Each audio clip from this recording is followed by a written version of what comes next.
These stars of classic films were actually really weird people. If you give certain folks enough money and influence, they'll let their quirks show. Let's dig deeper into some famous Hollywood weirdos.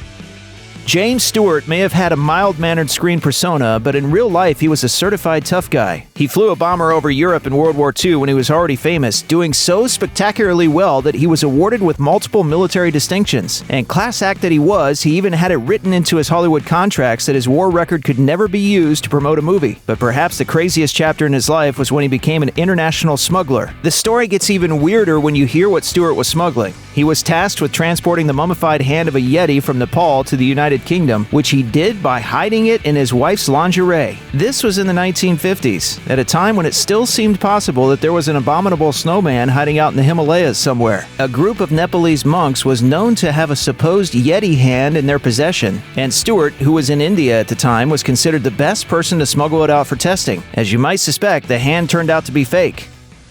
I don't know. I should have known better. Alec Guinness was one of Britain's biggest screen icons. Classy and understated, he was the quintessential Englishman. At least on screen he was. Off-screen, he was a bizarre control freak who wouldn't let anyone make their own decisions and spent his every waking hour seeking to undermine his long-suffering wife. In his definitive biography on the star, author Piers Paul Reed revealed that nearly every meeting he'd had with Guinness over the years had been remarkably odd. The actor apparently loved to meet for meals where he'd ask everyone at the table what they wanted. The moment they replied, he would declare, "No, you wouldn't like that." And then he would call the waiter over and order them the exact opposite. Guinness' home life was also odd and apparently quite unpleasant. He'd grown up with an absent father and a mother who was a drunken thief, and his hatred of her turned into a kind of reflexive misogyny. As an adult, this expressed itself in open resentment and belittling of his wife, whom he considered stupid.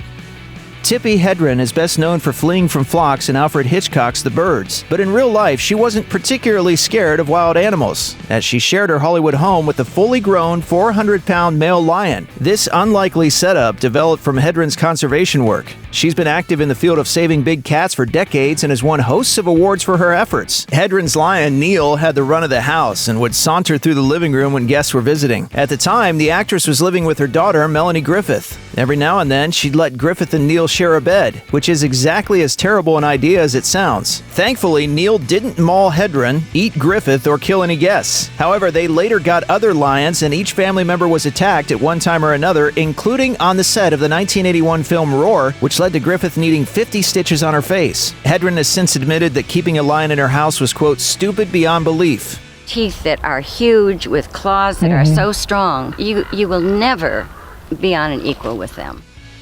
Bette Davis was one of the last screen goddesses, but if you got on her wrong side, she was liable to detonate with the force of 1,000 A-bombs. One time, she and producer William Fry were meeting director Herschel Doherty for a meal when Doherty made the mistake of wagging his finger in Davis's face. As Fry recalls it, Davis unleashed such a tirade that she managed to clear out half the restaurant. Immediately afterwards, she snapped back to being her usual self, as if nothing had happened.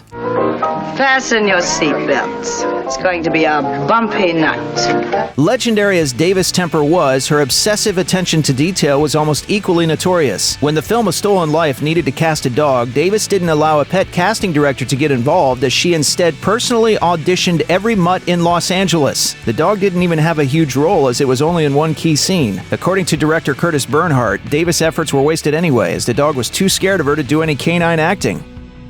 Greta Garbo was so obsessed with the health benefits of fad diets that she subjected herself to meals that the United Nations would class as biological weapons. The actress was a total recluse who hated venturing out so much, she once managed to miss her own wedding. Just about the only person she allowed into her life was Gaylord Hauser, who just happened to be a nutritionist with a side gig in Crazy. He convinced Garbo to spend decades following his dietary plans. One involved eating nothing but raw yeast with occasional treats of buttermilk. Another involved Garbo dining only on spinach for a full 3 weeks. Luckily, she abandoned that diet before she had to choose between going to the hospital and trading blows with Bluto down at the dockyards. Hauser liked to claim that following his bonkers eating plans would allow anyone to live to the age of 100. In fairness, both he and Garbo actually came close, with Hauser dying at 89 and Garbo at 84. No word, though, as to whether they actually thought their dieting was remotely worth it. Check out one of our newest videos right here. Plus, even more grunge videos about your favorite stuff are coming soon. Subscribe to our YouTube channel and hit the bell so you don't miss a single one.